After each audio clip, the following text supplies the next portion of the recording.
Please stand for the pledge of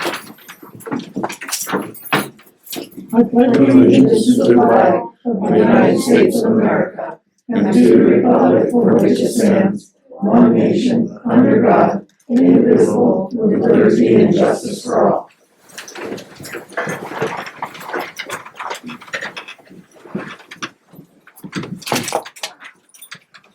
We have a motion to adopt the agenda. I'll make a motion to adopt the agenda. Second. Motion made and seconded, all in favor? Aye. Okay. We'll go public comment. Citizens may address the council on items on the agenda or not on the agenda. Out of respect for the council and others in attendance, please limit your comments to 3 minutes. Please state your name and address for the record. Start with the public comment. Oh my goodness.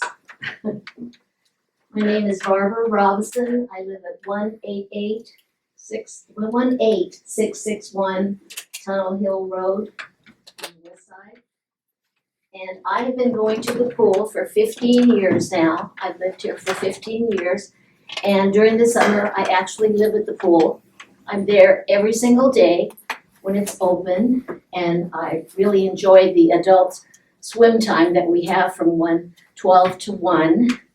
And I would really like to see that, that would be able to be continued because I figured out if we had both the adult swim from 12 to 1 and then had the water aerobics from 5 to 6, that would give the kids 6 hours of swimming, which would be a lot of time. But I would really appreciate it if you would try to get that into, the possibility because it really helps me. I'm handicapped and that's the only thing that I can do that really helps my body.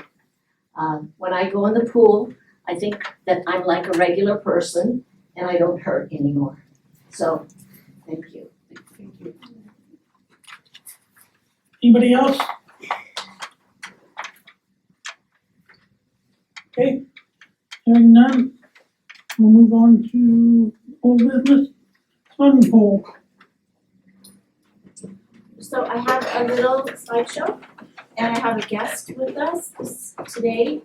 Her name is Teresa, and she is the Portland Area Athletics Council Chairperson. She's got a lot of experience, and I wanted her to speak to all of you about what opening the swimming pool really entails. So, Teresa, I'm gonna let you take over. What you see up on the slides is just a really bare bones outline of what procedures we need to follow to open the pool. No, she's up. Oh, okay.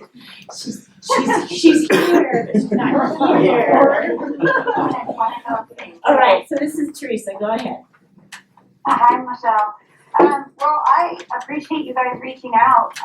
There are a lot of facilities in rural areas and big public metropolitan areas that are facing the same thing that you guys are. And how do we open and be, judicial to our financial dollars that we're going to spend to it, and also consider the exposure now that we have this active COVID-19 facing our communities. And I think it's important that all of those pieces are in place.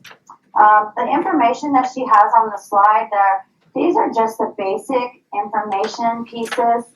As far as a pool, I kind of Google searched you. I saw the photo of your swimming pool. It's 6 lanes and it looks like it's 25 yards long.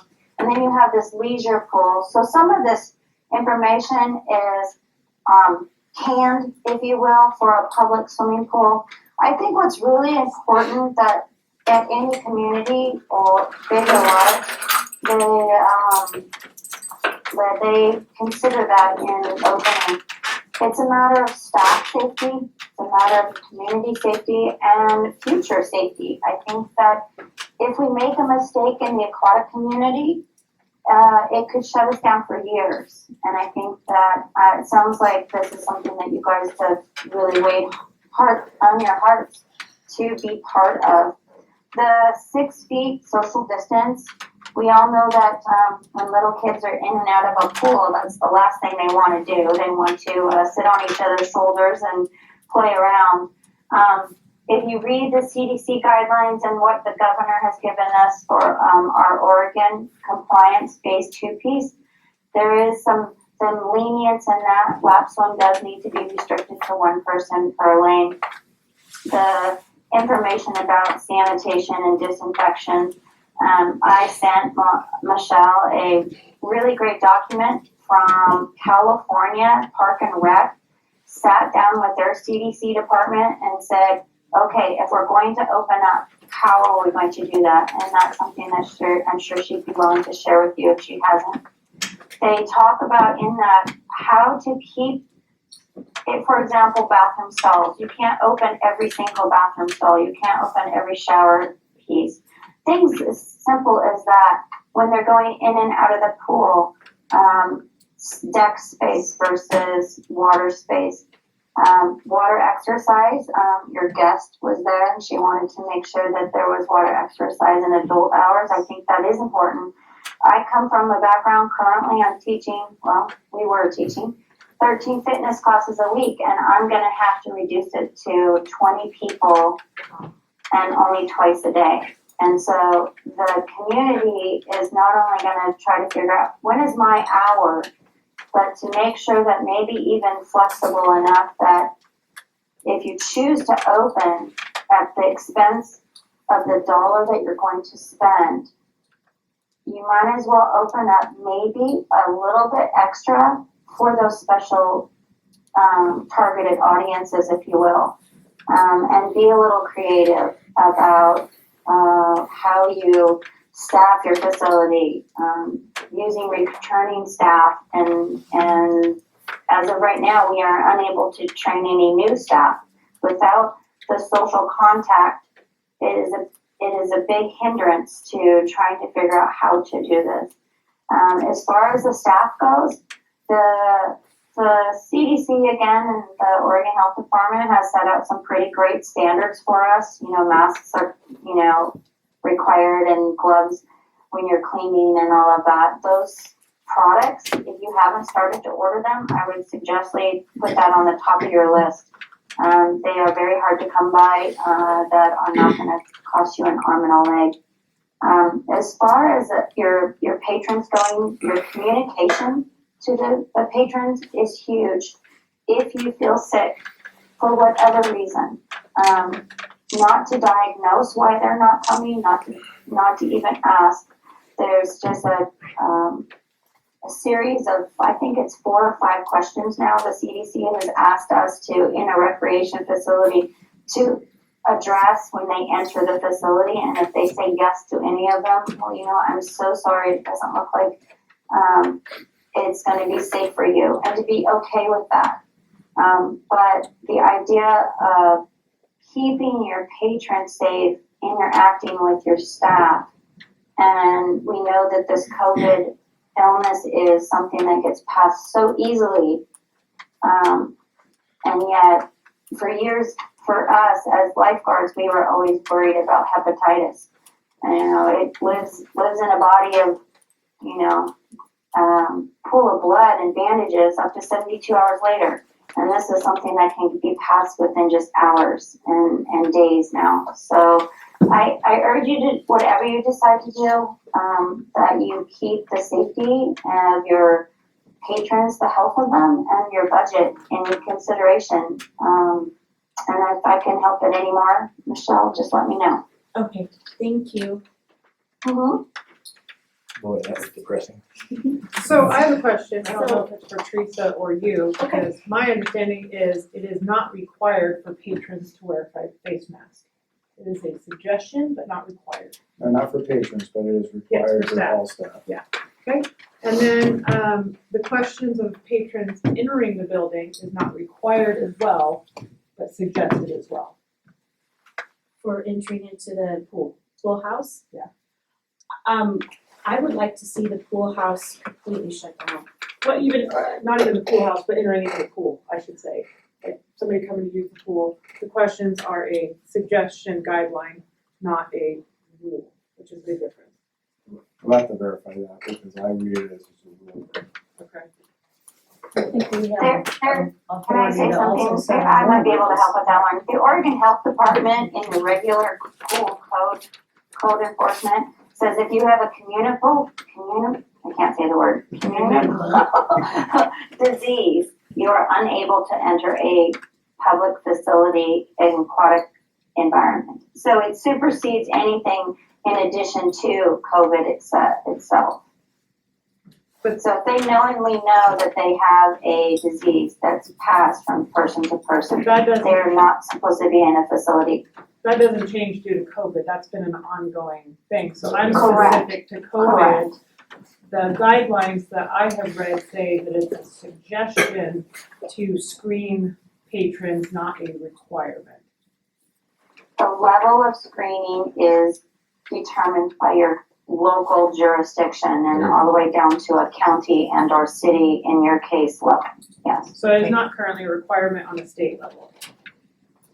I would have to look at that. I did not prepare for that, I'm sorry. Could you refer to me where you found that, and I will look that up while we chat? The OHA guidelines is, I believe it's a 3-page or possibly 4-page document. Okay. For pool reopening, pool and spa. Yeah. Sure. I think I have that in front of me. Do you know what page number that was I'm looking at it right now, trying to pull it up. on? Just so we all have the same information. I pulled down this morning what I could find. It is not in my sent file, but I can pull it up on the OHA's website. I just want clarification versus requirement. Sure.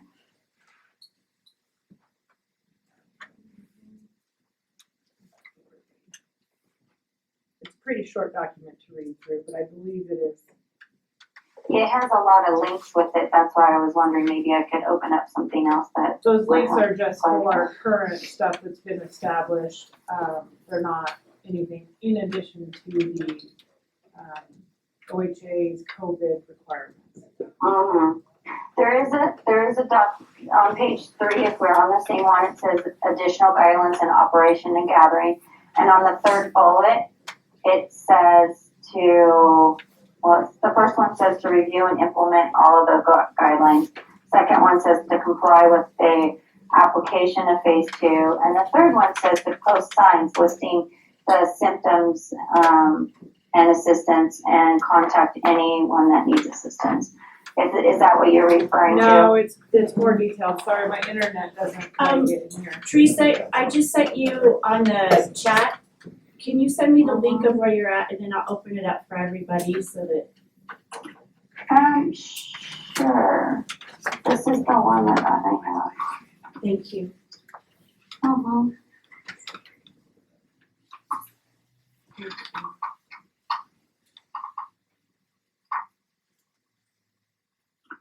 Can everybody see that? Do I need to make it Can you go bigger? to sign? Bigger? Bigger? Just a second. Those in the back. Reopening guidance gatherings, I think it's, Is that the one that she has? No, there is one I'm very- sorry, I don't know her name. What is her name? Nikki. Nikki? Yeah. And with an N? Oh, okay. Hi, Nikki. There's one that is very specific to pools and spas under it's under Oregon Health Authority. Their page specifically for COVID, and then within that is a pool and spas.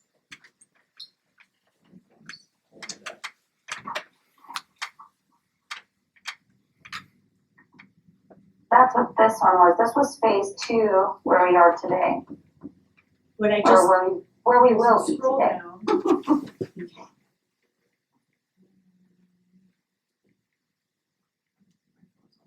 Okay, well, this one isn't the same one that I provided to you. Do you have an email I sent you with all that scanned documents? Nikki, one of the things that I have found even last week when I first started chatting with Michelle was the CD site, the websites are changing every day. So if you have something, then It was from Thursday, they put it out, which I believe is the same date as this. but, okay. I don't even Okay. see anything about,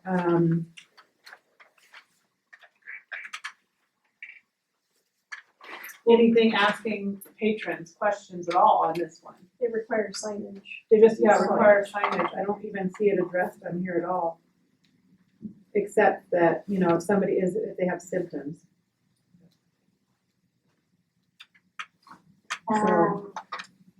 Let's see. I just wanted to clarify because there's a big difference between requiring versus not, it does not, I don't believe it is required. Does addressing symptoms. This is a document she created. Well, no, I was bringing this up as a COVID-19 policies and procedures that meaning you, need to come up with. We need to decide, how are we gonna address that? How are we gonna address if somebody's sick? How do we tell the public that somebody's sick? We need to decide how we're going to do that. The council needs to decide, which is why I said it's pretty bare bones. Yeah. Cause I just, we need to decide. That's what, That's I all. think what the idea of the committee was for. Right. I mean, I'm not opposed to the council, Yeah, but the committee was for the upgrades that we're gonna do. So, That have to do with those. so I called around to a couple of other pools that are open. And I called Klamath Falls, they are open as of today. Their hours are up on the screen. They are only allowing lap swim and exercise classes, that is all. You have to do advanced registration before you can go. There's one person per lane, and I believe that they are swimming in opposite directions. And you only get to go to one session per day, that's common. Just as a, now, one person per lap, or per lane, can we, like, if I have 3 that swim in my family, I mean, we're gonna show up in the same rate, could it be a family takes a lane? According I to mean- there is, this, according to this, that's fine. I mean, cause we wouldn't wanna take up 3 lanes, we just need 1 for, OHA said You should it's just okay. I mean, so, I called Bend. This is their, swimming pool opening. They have a little bit more hours. You have to be from North Bend to enter. They are only allowing 25% of their maximum capacity, so they've gone from allowing 239 patrons down to 59. This includes people who are not swimming in that number. So if you have grandparents that wanna watch the kids and they go into the pool, that is part of that 59. There are no public swimming lessons, and everyone who enters into the pool facility where you're swimming or not pays the fee. So, Councilperson Nikki wanted to, she proposed the Lakeview pool hours, which are reflected up here, from 12 to noon is open swim, 5 to 6 is lap swim. And, a best case scenario, we can get the pool open by Monday, which Jeff, you mentioned it would take it would take a couple of days to open. So that in consideration, that's 50 days of swimming. So I did just a little bit of math because I want to stay fiscally responsible to all of you. So it typically costs us to open the swimming pool $56,000. Please remember that our budget is already negative $53,000 in the hole. So we're adding on to that negative figure. So if we divide that by 50 days, we're looking at $1,120 daily. If we divide that by 8 hours as proposed, that would be $140 per hour. Say we have 6 people allowed because of the social distancing. Now if we were lap swimming. that's Only. just, I'm pulling numbers out just so you can get an idea. So that is 6 people per hour, that would be $23 per person to take 1 hour of swimming. So the $56,000 are annual, entire from 7 AM till 9 PM. So that kind of is really skewed data because the tough part is swim team costs us a lot of money. No offense, swim team, you know I love you, but we have to have 2 to 3 lifeguards there. And we don't make any money technically at that hour. They have swim passes and things like that they were supposed to buy. But we don't really get a dollar for dollar revenue on that one. Same with the water aerobics is typically by itself, I believe, if I remember in the past. So we get 2 swimmers there, it doesn't even pay for the lifeguards.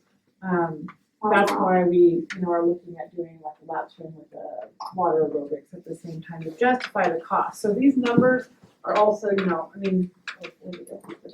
those numbers are kind of hard, to really use as an accurate forecast because 56,000 is substantially different than. So even if it's 30,000, Yes. then that puts us in the whole 80.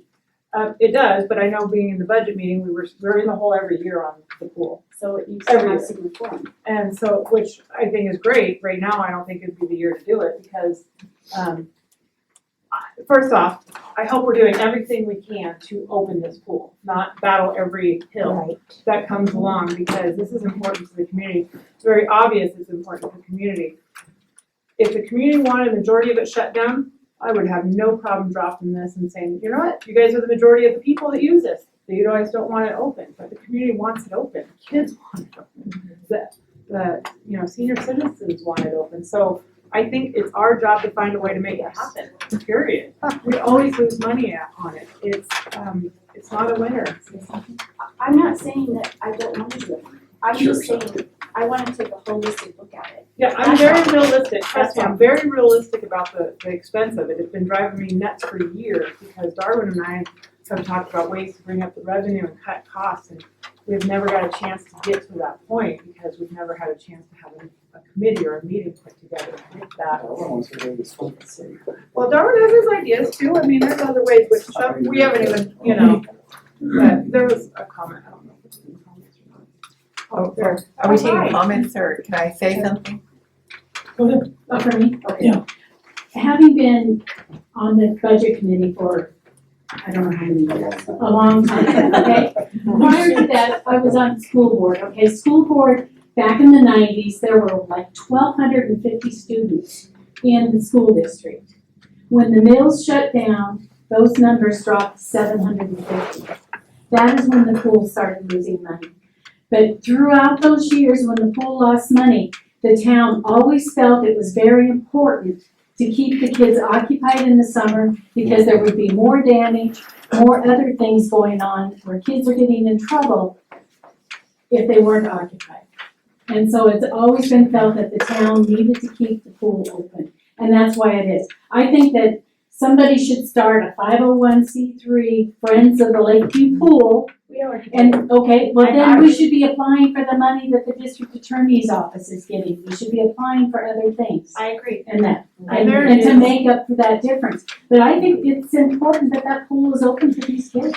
There It is is- a huge amount of community support willing to Yes. volunteer. I've got an entire disc golf team willing to paint. People are asking how much money can they donate, so that to me I is have no perfect. choice in it. Mine Yeah. is neutral. I'm Yeah. just bringing information, Right. so I can't make a choice either way. When we had to redo the pool, how quickly did we raise that money? The town of And that Lakeview was to redo brought that up to pool. me, that the people who You know, donated a couple of years ago Exactly, are and expecting I it to just be. hope that maybe, it may not be to that extent right now, but I would think that people would come forward. Was it, is it Karen behind you? Sure. Sure. I agree with everything she just said. But I also believe that it's not, can be managed way better. And as adults that are there from 5 to 6 at night, all of us know how to swim and you have 3 or 4 lifeguards there. Doesn't make sense to me. So that's probably why you're going into holes because some of this management isn't very good. What the, And I think a lot of that, Sharon, will be addressed once we get through this, Yeah. because I've got a list of volunteers, and I'm gonna head up the committee, I guess, to get the pool straightened out, cleaned up, and I'd like to see as many of you on that as possible, so we can go through and dissect this and see why we're losing money and change that. and that's Because kind of we that, can't continue, I mean, we're losing between $30,000 and $40,000 a year. Yeah. That the town's making up, and, the town's getting smaller instead of bigger. So it's making it harder and harder to make up that $30,000 or $40,000 every year. So we need, as the public, need to get together, and we need to figure out what we can do different to change that.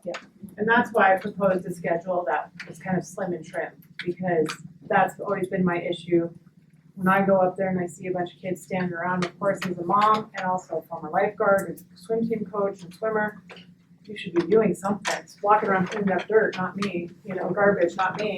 Inside and outside of the pool, these guys don't need to do that. That's not their job, and they do more of it than the lifeguards do. So, I proposed a schedule that gives some flexibility. If the numbers come up where we need more than 2 or 3 lifeguards, you have people on call on a rotating schedule. You're not on call every day, but it's better than not having a job at all. I mean, we don't pay them while they're on call, but, a lot of kids right now are really desperate for it. And they need good supervision. Their hearts are good, but they still need adult supervision to manage the lifeguards if they're young people. Yeah, it's been a big issue for a lot of us who have been up there. Not that the employees didn't have the good hearts, they weren't taught. Right down to the swim lessons. I couldn't believe they've never been taught a swim lesson program and a step process, there's more to it than just getting in the water with the kids, or teaching them stuff. So there's a lot of revision. I think that not having swim lessons and swim team this year will make it easier on us and give something for the public to utilize this summer. The word around town is that people aren't traveling as much because they can't, so we may see better numbers than we've seen in the past. And that makes me hopeful that people realize how cool it is now and how warm it is now. Because a lot of people think it's still freezing cold, and it's not, it's warm. It got warmer. Yeah, because it's cold outside. Finally. So the other thing, Mickey, It is. Oh, never mind, you got it right there. I have it right there. the other thing, do you have 5 to 6? You don't have aerobics on there. Are you proposing to still have aerobics at that time? That's when we. It says laps. I didn't create the document, but Oh. that hasn't changed from That comes me. from your Facebook post. Mine says lap swim on it, or water. It's been water aerobics at that Yeah. time. And There we go. Yeah, and we let them, we share. we shared it with them, Yeah, and we're fine with that as long as we don't have to have the whole pool. There you go, it's fixed. Okay. but this is something also that's got flexibility. Yeah. I mean, that's Yeah. where we can have a discussion and put together what, works the best, and even something we use later on in the future years, because we've always been trying to finagle that schedule a little bit. We've never really changed it, honestly, that I know. Oh, another thing we need to look at too is on your Saturday swims, how many kids are there during the day? Because they may be camping, Yes, because their parents in get the off work past, and they wanna go yeah. camping. in the past, we've seen low numbers on the weekends due to sports. We don't have that this year. Camping, Not yet. yeah, well, and It's through in the the works. summer, we can't make our decisions based on what ifs. We now know we're allowed to, I know. and so with the pool, we can't, decide on sports. We gotta go and we can always close on Saturdays if we see lower numbers, and that's Well, something that's I what I brought up. was Was, gonna suggest, if but that we is don't also have our numbers up there, then Yeah. Saturday shouldn't be a good day to have open either. But that's also where working parents will only get a chance to be at the pool with their kids as a family. So it's, flexibility, but we don't have, We just need to keep, keep an eye on numbers, Eye on which is what our numbers. sign-in sheet will do for us as well. the other thing we need to come up with is a pool manager. We would have And to I would like to have, have someone at least 21 years of age, need an adult up there and not have a kid up there. I would love that. I don't think this is the year to change that necessarily. But there are people I know that are interested because it's something we need to advertise as a job to the public. We need to do the same advertising for lifeguards that we normally do, so I can't, say who would do that. And whoever is the manager also needs to take that, have CPR first aid card. Yep. And have the water class as well. They're required to take the same as lifeguards, yep. Yep. If their certification is expired.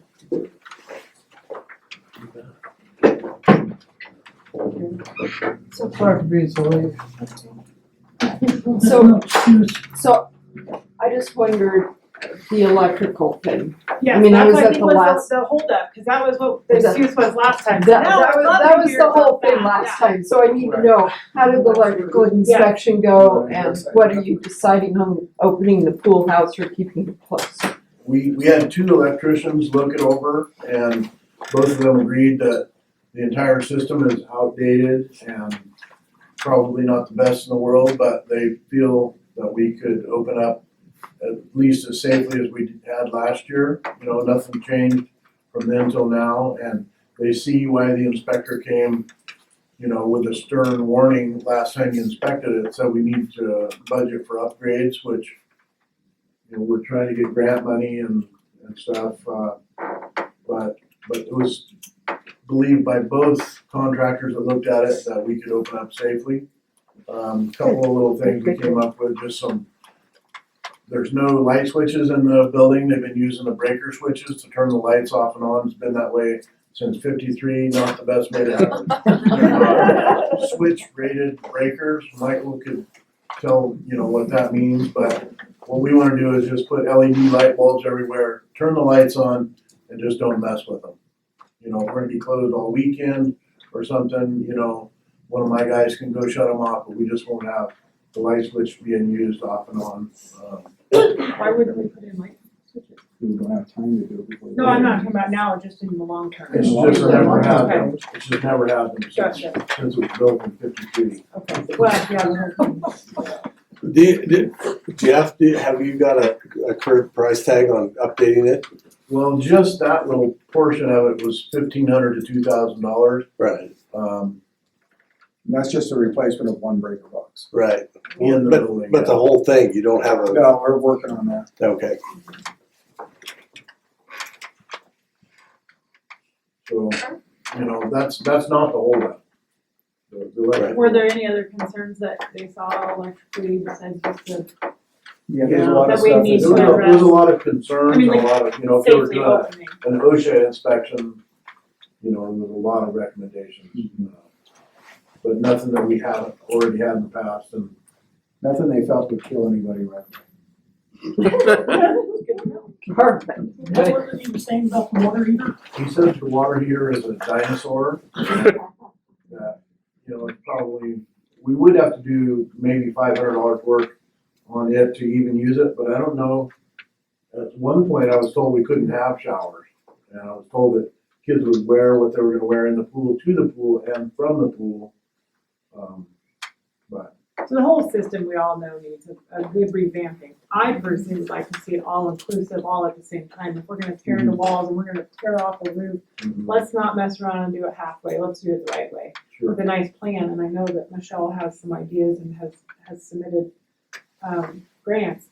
That's the way I'd love to see it do it. I think the community would be very more open to knowing this is exactly what we're doing. We're gonna try not to cut into the summer because we're gonna do it, schedule it the proper time of year. And knowing in advance, if we were to close, I think people would make, well, we'd have hopefully next year. You know, so I'd like to see it done outside of school hours since it seems to be pretty doable for the most part for every community I've ever been to. Well, also on contractors as well, because some of that stuff has to be done by a licensed contractor. all of Oh, them. Well, pretty much all of it, but I meant like the roof. Yeah. If we put that rubberized roofing on there, it lasts forever.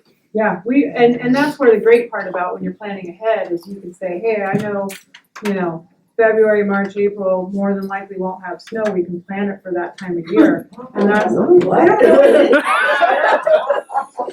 it did this year, hardly at And look at the all. weather now, we're in But shoot, June. they can also roof it when the pool's open, so, They you won't. know, and they can do it in a couple days' time. They won't. And not if kids are inside, I meant open in general. Like, you know, they can bust it out, but there's definitely ways to do it. I mean, you just tell me it can't be done, I'll find a way. Ask my husband. Michelle, on your grants, do you have timelines on those? I do. What are they? Grant award information comes out in August, September. And I have given a proposed deadline of completion to May 31st. Okay, You gonna be on that committee, Sven? I'll be on it. All right. We might need to talk. Is it aggressive? It's aggressive. We can do it. Yeah, it's attainable, it's just a matter of getting to that point where we can get started. Well, I really feel that if this was presented to the community and what needed to be done and the dollars involved and stuff that you'd be surprised. I think it needs to be, even if it's a grant, we need to let the public know what our plans are for their community. I mean, their tax dollars are contributing to it. Right. That's part of what this committee will be doing is getting public notification out of what we wanna do. Actually, the grant comes from the Oregon lottery, not tax. And hopefully be No, able our to tax put a dollars help support. good budgeted estimate together of the cost. Right. And be able to get in there and do it, cause, you know, piecemealing it costs 3 times the money. Yeah. So we need to just go in, come up with a plan, come up with a budget, an estimate, and go in and do it and get it done. So, is your plan talking about enclosing? No. That might not be in the first phase of the plan, but that's something that we've talked about. And we will be, as this committee is put together, we will look at that, and look at the cost. And, you know, if we could raise enough money, I'm all for it. Yeah. If we could swim year round there, it would definitely be, it'd be nice to go down there in the middle of the winter time and sit nice warm cold. That will take a lot of agencies partnering, like the hospital as Right. well, because they're, you know, talked about similar plans. And I think we're better off collaboratively than individually trying to figure something out. Oh, yeah, it's definitely not gonna be a one-way street. It's gonna take everybody and everything to make this come together the way it needs to come together. Sharon, if you go on the town's website, Michelle had put a bunch of plans up of what she'd like to do with the pool and how it will look, and if you scroll down, just keep going through, but there's 3 different sections you can click in, but it shows pictures of how she would like to, and it also has pictures of the pool prior now. So you guys can see what those are and have been on the website for a couple months now, for at least a month. Yeah, it shows the pools. Donald Park as And well. the dog park also. And honestly, that was just Probably me see. hustling to get in It's under the specific. deadline for Parks and Rec. We can do any modification that the like, you know, everybody wants. I don't want to be the boss of everyone. Although I kinda am. But whatever everybody wants, let me know. I mean, I just thought it would be sort of super fun to have splash pads and little activities for the kids to do, and a skate park and basketball and pickleball, and you know, better pavilions. You can have bigger family outings and gatherings, and maybe I'm missing something, or I have lost my marbles. I don't know, but it was just me putting it together to get into the Parks and Rec. Which We have to read a whole another year. Yeah. Would some of those come with fees to help subsidize? I've thought a lot about that, especially after budget meeting. My proposal was to put splash pads at both parks, up here and at McDonald. And I wanted them different, so that there was a variety for people to choose from. My idea was to just put I don't know, just a regular splash pad, but then down at McDonald Park, have all sorts of toys and things you can run through, and more of a water park sort of. But I've kind of rethought that.